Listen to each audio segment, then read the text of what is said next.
Brian, I'm an alcoholic. Grateful to be here, grateful to be sober. Welcome to the newcomers. Also like to welcome anyone who might be new that didn't identify themselves. You're just as welcome as those who do. And I want to thank John and Troy for asking me to speak and for dinner tonight. Thanks to the group. I'm just really grateful to be sober, and I guess I didn't get nervous until Betty called my name. I haven't spoken in a big group in a while. I live in Arizona, and there are a lot of small, you speak for about 10 or 15 minutes almost at every meeting, so it's good to be in front of a big group. And apparently there was an email going out today saying that I was speaking. I used to live in Salt Lake. I just moved about 6 months ago, so technically I'm from out of town. And apparently there was this email going out telling my friends that I was speaking, and it said Australian Brian is speaking tonight. And I'm from South Africa, so so I told these guys, I said, the analogy I'd give, it's kind of like I was being called a cougar when I was really a ute, So it's about how happy you are to be called an Australian if you're from South Africa. But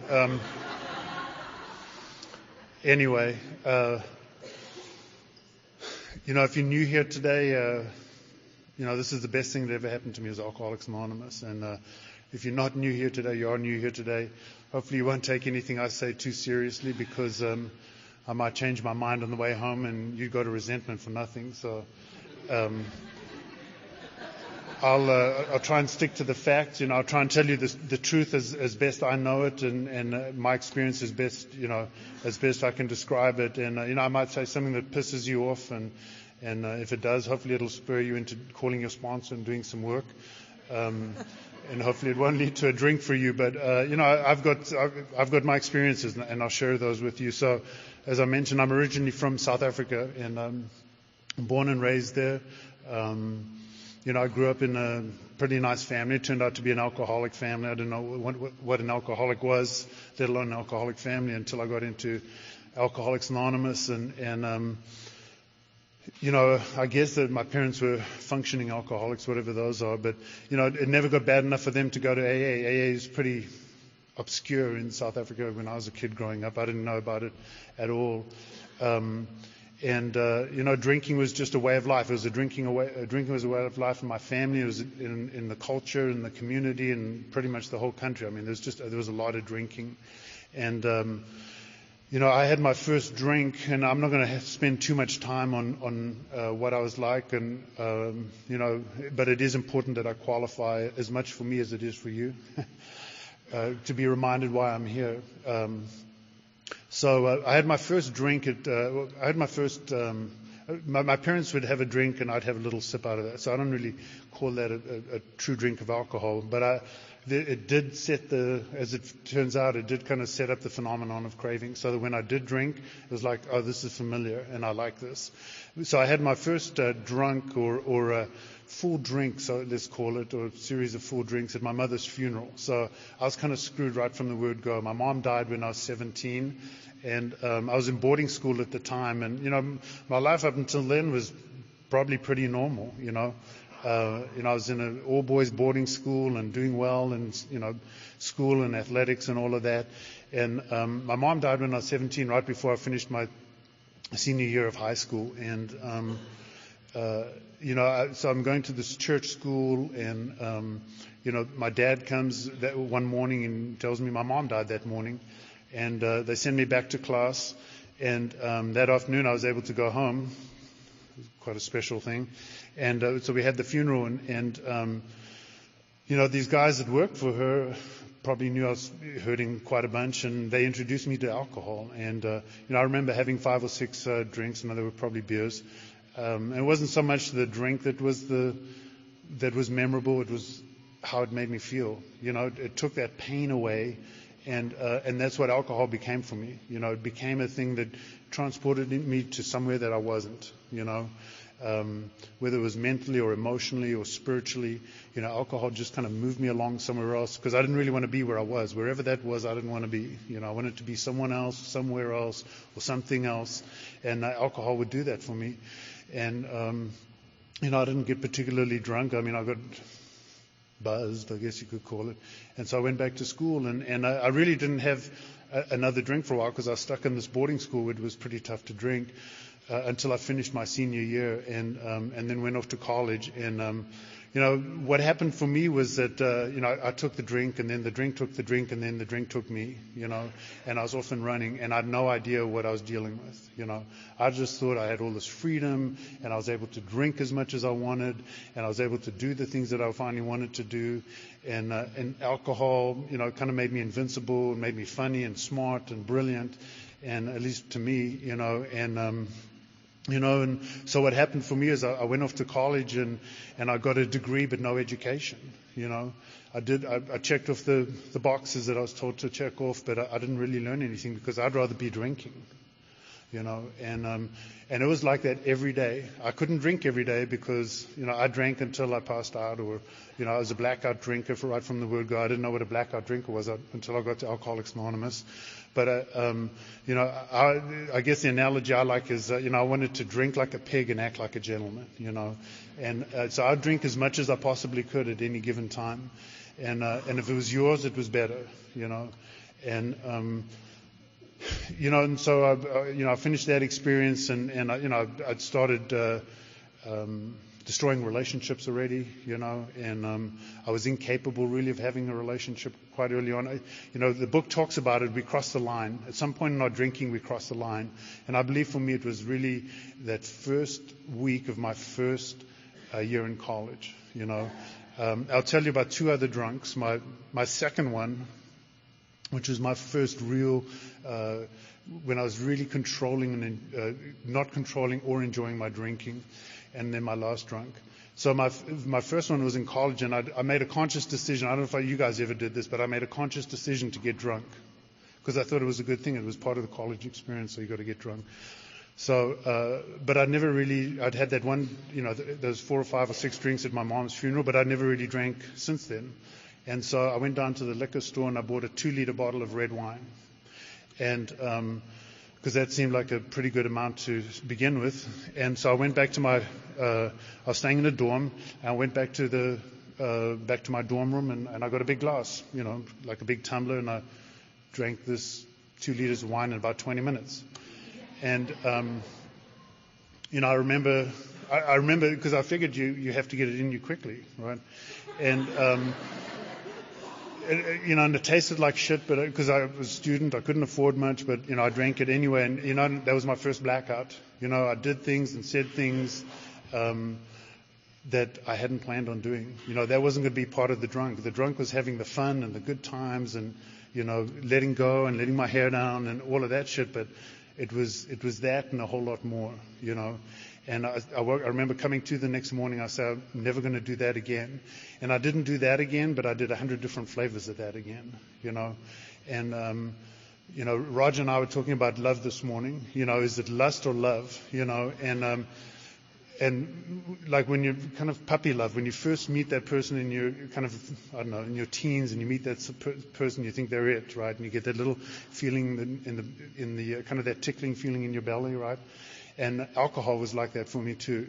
I discovered this feeling and this effect, and I spent the rest of my drinking career trying to get there, And the problem with me is when you drink like a pig and want to act like a gentleman, you always overshoot the mark, right?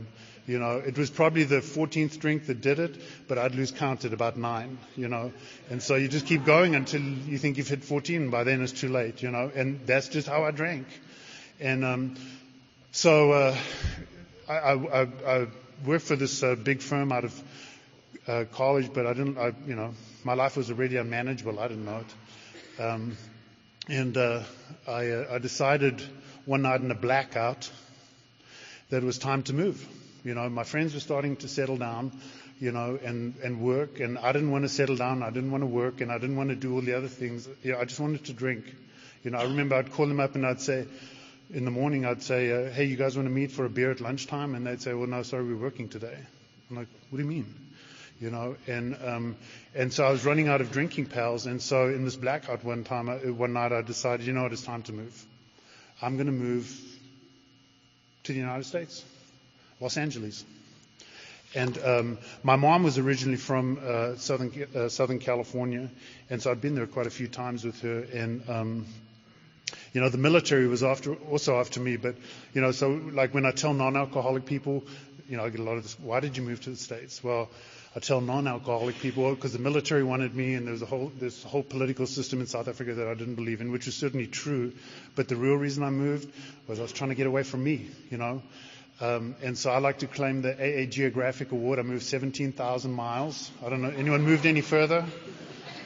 I don't know if anyone else can relate to a geographic, when you're trying to move away from you. But the problem with the geographic was that I was the first one out the suitcase when I got there, And, and I remember, so I'd met these two guys that I worked with in a training session, and they picked me up at the airport, and I remember my big concern was that people here didn't drink like I did and didn't do the crazy things that I did, And what happened was within 2 weeks I'd hooked up with a group that were doing the same crazy shit that I was doing, And I was off and running again. And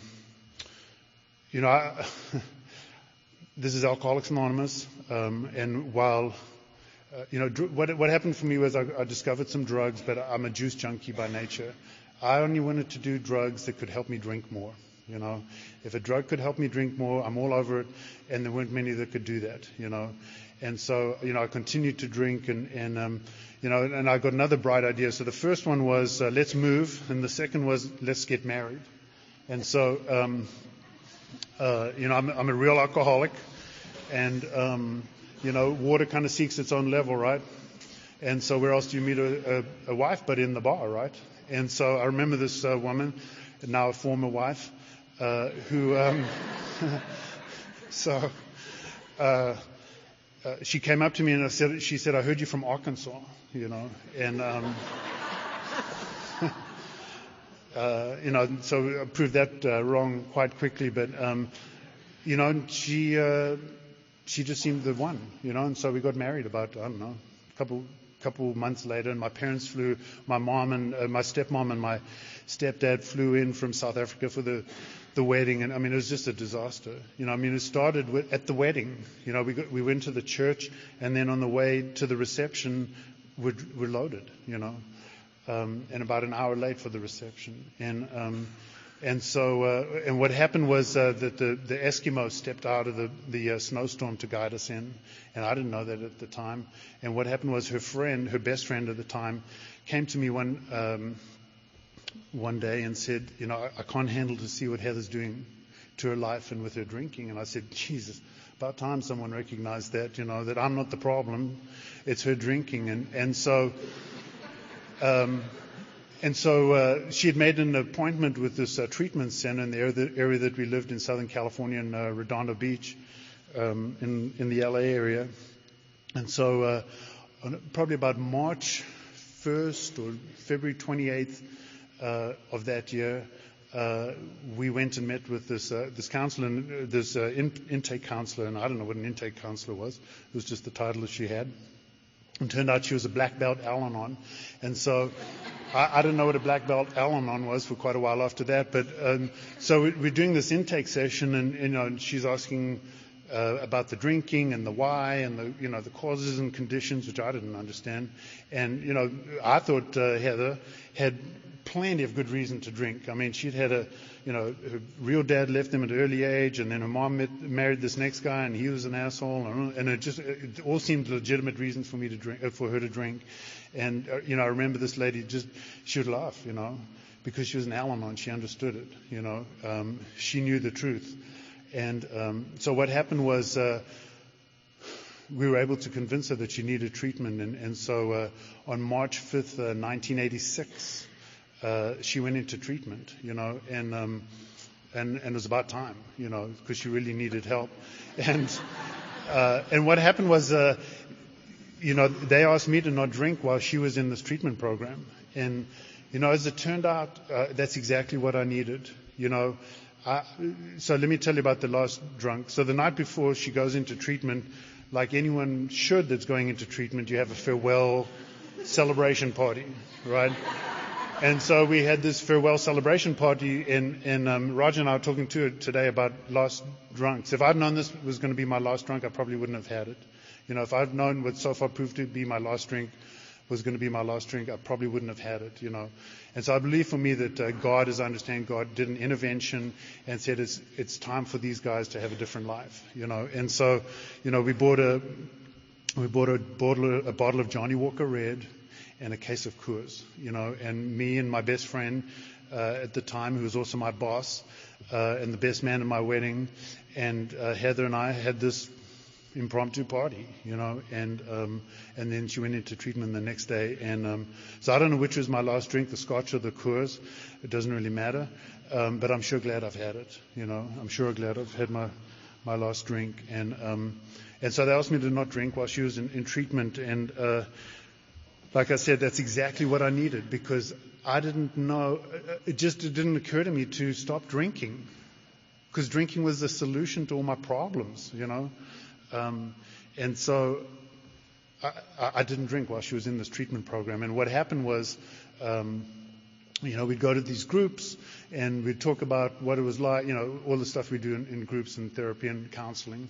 And what came out quite quickly was the fact that maybe I really wasn't in Al-Anon where they'd slotted me in, that maybe I belonged on the other side of the fence. And I remember being confronted one night in this group, in the family group, about my drinking. And I don't know about you guys, but my denial was so strong that I remember backing my chair up to the wall and tilting it backwards, and so that there was no one behind me.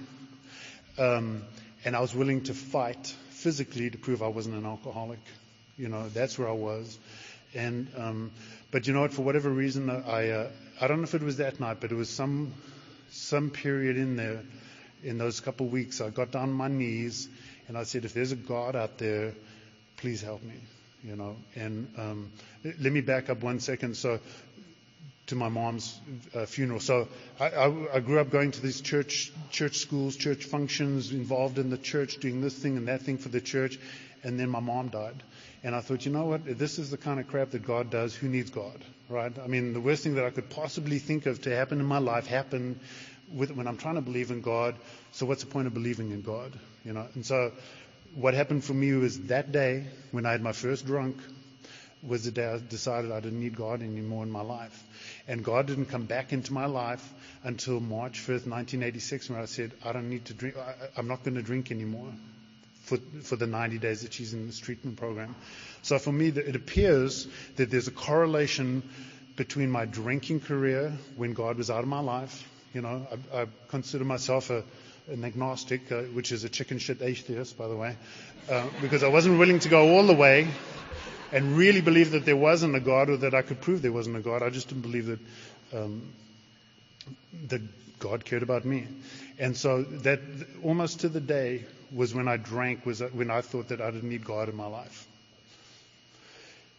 And so what happened for me, I was really fortunate. I hooked up with some people, including a counselor, and she said, if you're serious about getting and staying sober, go to a men's meeting, make sure it's a step study, and get yourself a sponsor and work the steps. And so I did that. I found the Sapphire Street Beach group. I don't know if anyone's been to any meetings in Redondo Beach, California. The Sapphire Street Beach group, and there was a men's stag meeting on Tuesday nights. It was a step study meeting, and for some reason I found myself in this meeting, and there was something there that I liked. I know what it is today, but I didn't know what it was then. And she suggested, so I'd kind of done 3 of the 4 steps she suggested, and then the 4th one was to get a sponsor. And so there was this one guy who sounded really good, and he looked good. He was always well dressed, and I thought, that's the guy for me. I want to look good and I want to sound good. And so I went up and I asked him to be my sponsor. Well, it turns out he was a step Nazi in disguise, right? And so he said, sure, I'll be your sponsor, and here are the conditions. You go to 5 meetings a week, you call me 5 times a week, and you come over to my house, And, the book talks about we stood at the turning point. My turning point was when he said, you need to be at my house, whatever day it was, at whatever time. And I remember I stopped at the Kentucky Fried Chicken down the street from him to pick up my dinner. And I sat outside his house and ate that dinner. And the committee was going, are we going to go in or are we not going to go in? Are we going to go in or we're not going to go in? And I'm so grateful today that I made that decision to go into that man's house. My life has never been the same since. And I went in and we sat down and he started taking me through the 12 steps of Alcoholics Anonymous. And we used the 12 and 12 for the most part. And we started with step 1. Really we started at step 0, which is the line in the book that goes, if you've decided you want what we have and are willing to go to any lengths to get it, then you're ready to take certain steps. For me, and he asked me those two things. He said, have you decided you want what we have? And I lied and I said yes. And he said, are you willing to go to any length to get it? And I lied again and I said yes. Because there was enough of me that knew that this might be something for me. And so we started with step 1. Today I went to a meeting and the part of the topic was about willingness. And I believe it takes about this much to get sober, and I believe I had about this much willingness. And I believe that the difference was God's grace. And so we started with step 1, and we went through them one at a time. He determined the order we went in them, the speed, and the timing of them, And that was the first time anyone had ever really done that in my life. I ran my life. The gospel according to Brian Edwards is how we live our lives, And unfortunately, no one else is on the same book or same page as me, right? As we kind of discover here.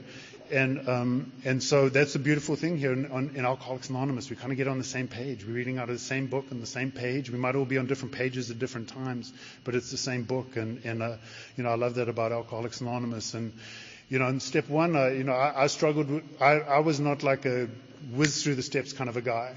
I struggled with every one of them. I wanted to balk at every single one of them. We admitted we were powerless over alcohol. I mean, those are fighting words. I'm not powerless over anything. I was 27 years old when I got here. Thought I was in the prime of my life, right? And I could conquer anything. And certainly admitting that I'm powerless over alcohol was just.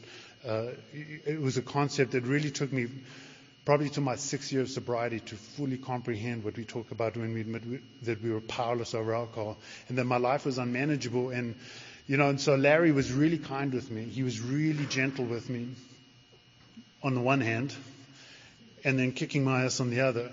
But one of the things he said to me that really rung true for me, he said, if you can't comprehend that your life's unmanageable, substitute the word emotions for lives. So the way I equated that was, I could lend someone $1,000, right, and with the full expectation and hope that this person will pay it back, right, and they don't pay it back for whatever reason, and I feel pissed off and violated and angry about it, and then the next day I could wake up and get ready to go to work, which is a different story. We'll talk about that in a second. I could wake up and get ready to go to work and snap a shoelace. And I want to punch the wall out. How does that make sense? A little thing like snapping a shoelace throws me way more overboard than someone stealing $1,000 from me, And so that was part of the unmanageability.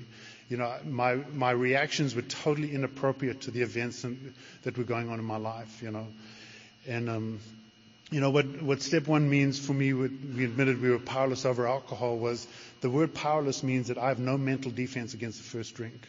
It took me a long time to understand that my own mental resources might keep me sober for a period of time. The guy in the book stays sober 25 years on his own resources, and I might be able to do that, or it might be 25 hours or 25 days or 25 months, but I have no idea how long my mental resources will keep me away from that first drink. But eventually I will drink because my mental resources cannot keep me away from that drink. And that took me a while to understand that. And today I'm so grateful that I understand that I don't have to do this alone. So if you're new here today and you're struggling with why you're here, give us a chance, Give us a chance and stick around for 90 days, do 90 meetings in 90 days. I was suggested for me 365 meetings in 365 days, but let's start with 90 and 90. And if at the end of 90 days your life's not better, we'll gladly refund your misery on the way out, gladly. And so then we went to step 2 and came to believe that a power greater than ourselves could restore us to sanity. And for me, it has been a process, and a very slow one at that. I'm a slow learner. And that's been one of the beauties about Alcoholics Anonymous. Clancy talks about that, that AA does for me really slowly what a drink would do like that, And so this second step was part of that. It's been a really slow process for me. I came to believe, but I'm the card-carrying agnostic, right? And I'm willing to prove it. I was willing, just like I was willing to show I was an alcoholic, I'm willing to prove I'm not that I'm an agnostic. But it was power greater than myself. It's the only step that refers to a power greater than myself. The rest is God as I understand God, or God as we understood Him. But the hoop was made big enough for me that a higher power I could relate to. God had deserted me, but a power greater than myself was something that I could relate to. And you guys were the power greater than myself in the beginning. Alcoholics Anonymous was because I could tell something was changing. I could see it in your lives. I couldn't see it in my own life, but there's enough of me where I live, my God part where I live, that could see that things were getting a little better. And so, and that second step for me gave me enough room to jump through the hoop to get onto the third step. And step 3, I remember being in treatment and people, so what happened was Heather went through the treatment center. And then as soon as she was done, I went into the treatment center. And so she's out there when I'm in there, and I don't know what she's doing. And I'm a bit of a control freak, wanting to know what she's doing. I remember people would say, well, just turn it over. What do you mean just turn it over? What, is there a switch on me that just says turn it over? No. And so, step 3 was, that's when Larry, my sponsor, explained to me that step 3 was about a decision. It wasn't about anything else. He said there are 2 frogs sitting on a log. One decides to jump off into the water. How many are left? And I said, well, 1. I'm a smart guy. I'm an intellectual. I believe my own bullshit. And so he said, no, there's still 2. The guy just made the decision. He didn't follow up with the action. He just made the decision. And he said step 3 is about a decision. Will you turn your will and your life, everything you think and everything you do, over to the care of this higher power that you discovered in the second step? And, I'd reached that point of incomprehensible demoralization enough that I was willing to kind of go with the program a little bit, and I did that. And he took me straight into step 4, and we went back to the big book format for step 4, and we did the 4 columns. I'm resentful at the cause affects my role. And, but before we did that, he made me make a list of every person and every institution that had played a major role in my life, and made me make the list. And when we did that, he then made me get out a piece of paper, and on every top of every paper he'd say, the first things you have to write is God's will be done, And I did that for my 4th step, and then I wrote my fears, and I didn't do the sex part until probably I was 6 or 7 years sober, because I wasn't having any sex when I first got sober, so I didn't think that applied to me.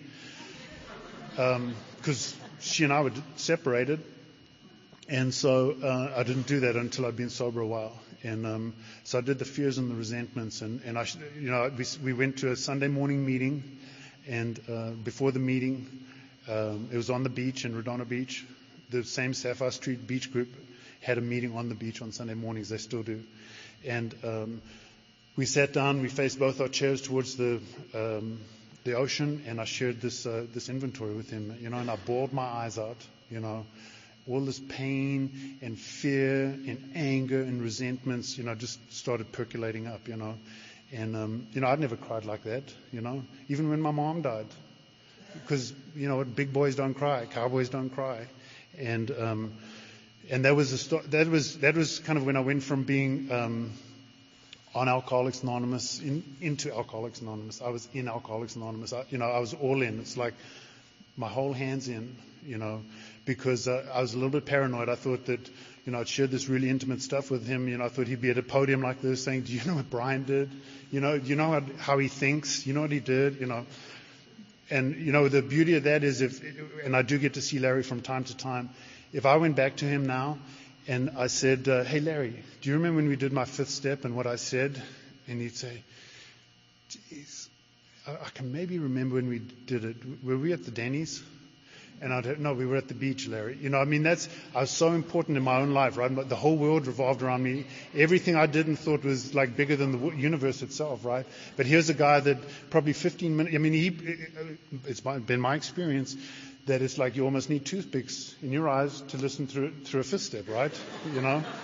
And I'm sure he was like that too, The drama wasn't as great as I thought it was. It turns out I was just a garden variety drunk. I was nothing special.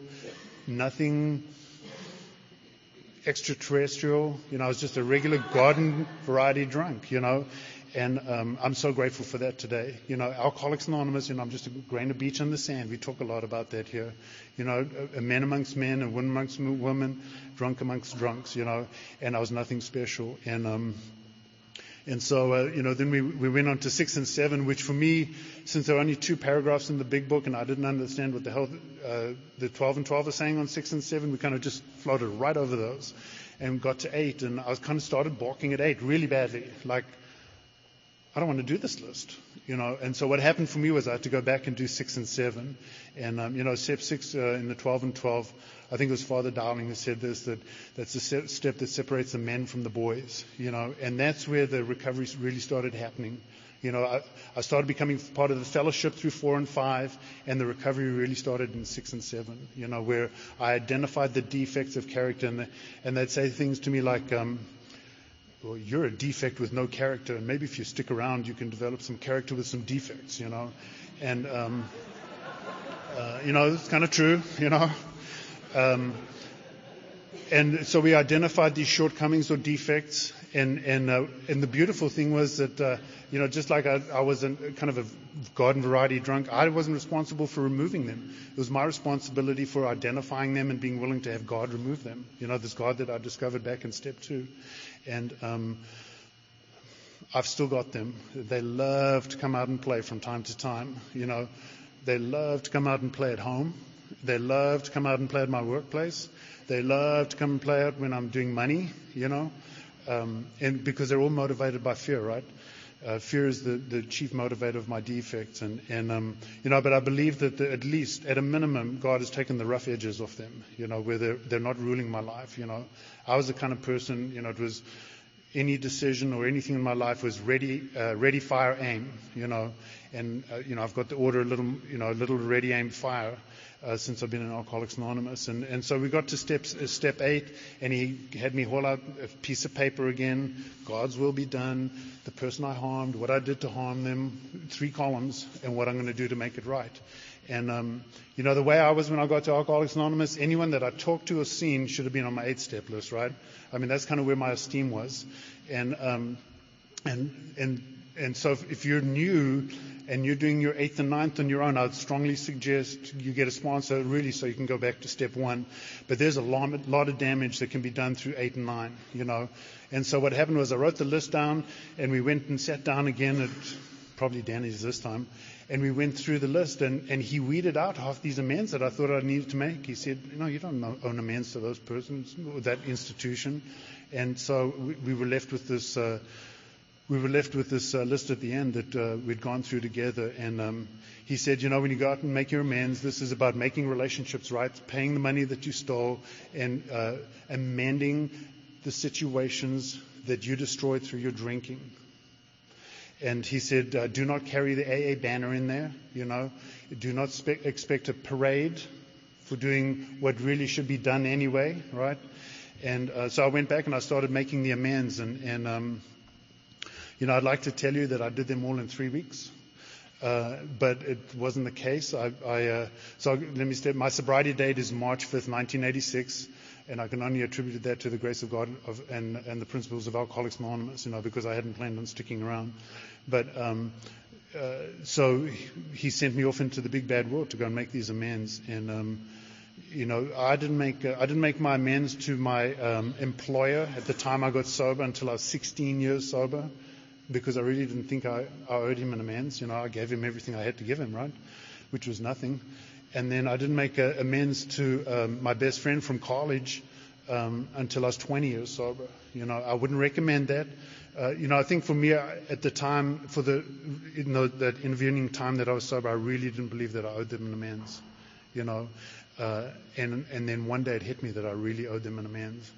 And I made contact with both of them. Unfortunately, one of them I could just do it over the phone, but he got it. My friend from college, because he lives in South Africa. And I was there 3 years ago when I made the amends, and unfortunately we weren't able to get together in person. But I was able to clean my side of the street. Because I don't know about you guys, but when I'm drinking, I'm not a good son. That's the only role I really had in my family.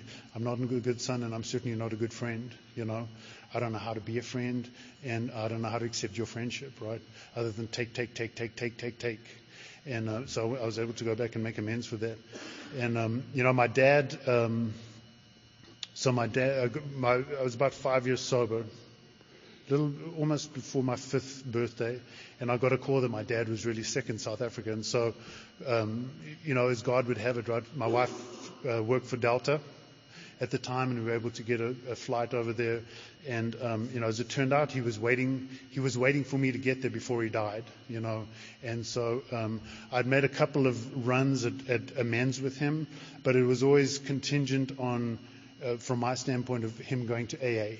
I'm going to make these amends to you, and you go to AA, and then we'll all be good, and the rest of the world will sing Kumbaya, right? And he didn't want to go to AA. He didn't want to go. I couldn't make him. And so, but that day that he died, we were able to finally make our peace. And I cried again. And that's been one of the beauties that one of the beautiful gifts I've been given here in Alcoholics Anonymous is the ability to cry. Someone told me really early on, they said, each time you cry, you get closer to God. And I believe that today, And, you guys have softened my heart. I came in here, I thought I was the biggest badass on the planet, and it turns out I'm not, man. I'm a little teddy bear. I'm a softie. I've got a soft heart. Alcohol hardened it. And so today I'm a softie. I really am a softie, and I'm grateful for that. I'm trying to look on people in my life. It's hard at times, trust me. Trying to look on them with soft eyes, and with love, and I've learned that in Alcoholics Anonymous. And so anyway, we moved on to step 10, and step 10 was about taking inventory, whether it was a written format or just sitting down with another alcoholic. But it was about taking inventory throughout the day or at the end of the day. And then, step 11 was the safety net for step 10. The 11th step talks about we review our day. We were resentful, selfish, dishonest, or afraid. And it was it caught with I wasn't able to catch if I was doing a 10-step through the day, and it continues to do that. And I've got an inventory sitting at home right now that I'm going to be sharing with someone, and so I can still continue to do written inventories. I'd like to tell you that I'm so well now that I don't have to continue to do the steps, let alone the written inventory. But it's still a requirement for me if I'm going to live reasonably comfortable in my own skin. And step 11 was continuing to establish a conscious, not an unconscious, a conscious contact with that God that I found in step 2. And step 12 is 3 parts. I had the spiritual awakening. My life, my outlook and view on life is very different than when I got here. We try to carry this message to alcoholics, and this message was the fact that if I worked the first 11 steps, I'd have a spiritual awakening. That's the message we carry. And then the hardest part, which is why it's the last part of the 12th step, to practice these principles in all our affairs. And I don't know about you guys, but I really struggle with that.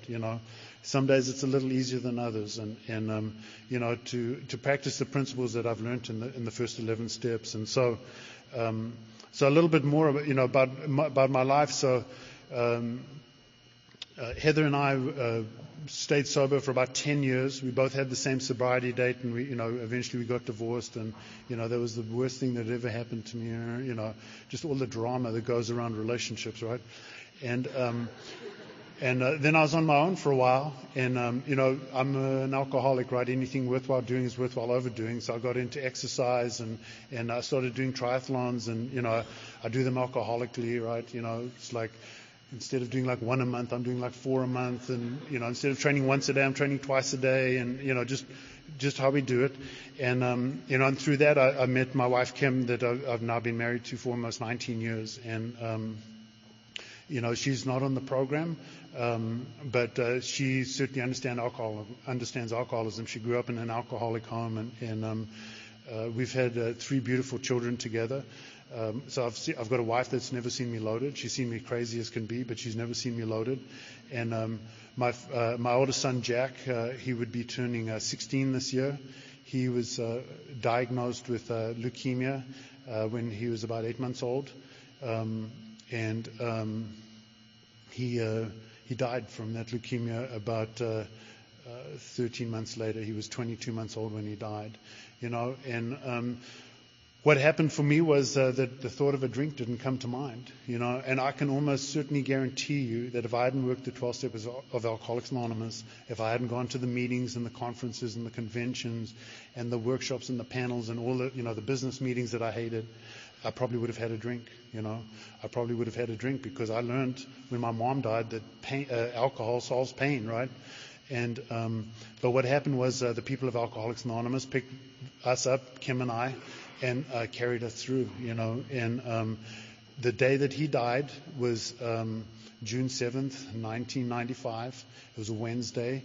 People came and picked me up. They took me to the Foothill 8:30 meeting, and they sat around and they loved me, And they did that for the next, probably about the next year or so, until we moved to be closer to a family. And, when I went into a spiritual desert, I felt like God had deserted me again. What the hell's this God up to now? Anyone comes into my life that I love, He takes them away. What's up with that? And you want me to believe in you and do your will. What the hell's up with that? And so I walked into the spiritual desert, and I probably stayed there for about 2 years. And eventually I woke up one day and I said, you know what, I can be angry and bitter the rest of my life, or I can try and accept this as God's will for me, and God's will for him, and God's will for Kim, and, all our friends and family that missed him too. It was a hell of an experience for all of us. The AA people would come up when he was in the hospital. They'd come up and babysit him so that Kim and I could go and get a shower, or go get something to eat, and they just loved us, and they helped put on the funeral. We went to Mexico and tried to get a treatment for him that didn't work, and we came back and he died. They picked us up at the airport, and helped arrange the funeral. And people out there that, maybe churches do that. I don't know. I guess they do. But if you're not going to church and you're not going into AA, I don't know where you get that kind of support, And even in church, the people I talk to go to church, get support, but nothing like we get here, and love, unconditional love like we get here in Alcoholics Anonymous.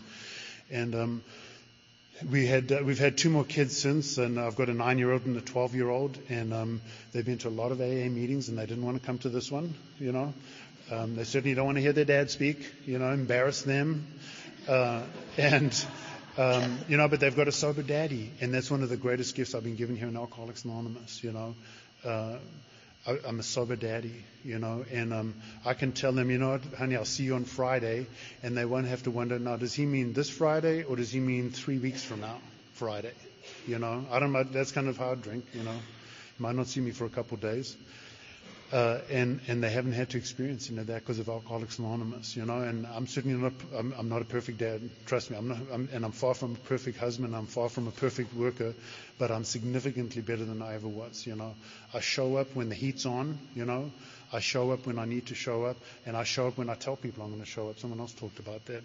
And I've learned that here in Alcoholics Anonymous. And, it's not like I didn't know about those things before I got here. I just didn't know how to do them. I went to this church school and they taught me all about principles and God and Jesus and the whole thing, but I didn't know how to apply that in my life, And what I've learned here is the principles that make a life worthwhile living are listed in the big book and in the 12 steps of Alcoholics Anonymous, and this is how we apply them in our lives, And I'm so grateful for that. And, Roger's my sponsor here in Salt Lake, and I've got a sponsor where I live in Fountain Hills, Arizona.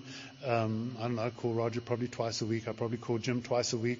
So I call a sponsor, still regularly. I've got several guys that I sponsor Pepper's over there and Vard's over there, and they call me. And, what I've learned here about sponsorship is that's where I started learning about the unconditional love, that these men can listen to the craziest thoughts and the craziest actions that I've done or think I want to do, and they'll just nod and smile and say, yeah, we understand, keep coming back, don't do that today, maybe do that tomorrow, and and they've loved me through the, like Roger and Mark know the craziest thoughts that I've had, the craziest things that I've done, and what a freedom that is. There's a pamphlet called A Member's Eye View of Alcoholics Anonymous. I don't know if any of you have read it. If you haven't, I suggest that you read it. It's a wonderful pamphlet, and it was a talk given by a doctor who is a sober member of Alcoholics Anonymous to a medical board.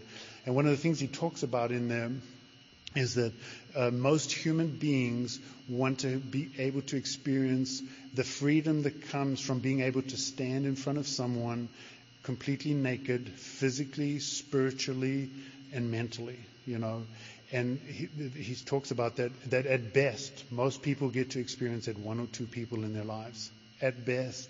In Alcoholics Anonymous, I've had it with 5 or 6 people already, and there's plenty of highway yet ahead of me, and what a gift that is, that, I don't have to be what I'm not.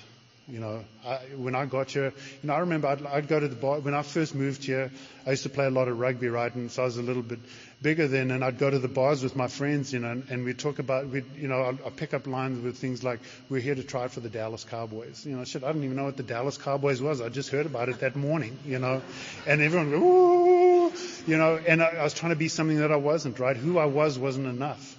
And what I've learned here is through guys like this, that who I am is more than enough, God doesn't make junk, God doesn't make junk. And so, I've got a life today beyond my wildest dreams. And again, trust me, it's not perfect. I've got plenty of problems, but none of them are caused by alcohol.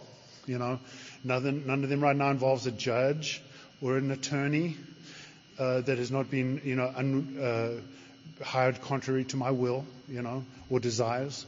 And, I've got a freedom today, I can look myself in the eye. I can look people in the eye as I walk down the street, and, I've got a loving God in my life today. I'll be honest with you. I went in the bathroom, had a pee, and got down on my knees, and I said, God, just help me be honest tonight.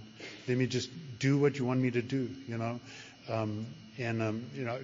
I don't have to be anything that I'm not, I'm just another drunk, and someone talked about it.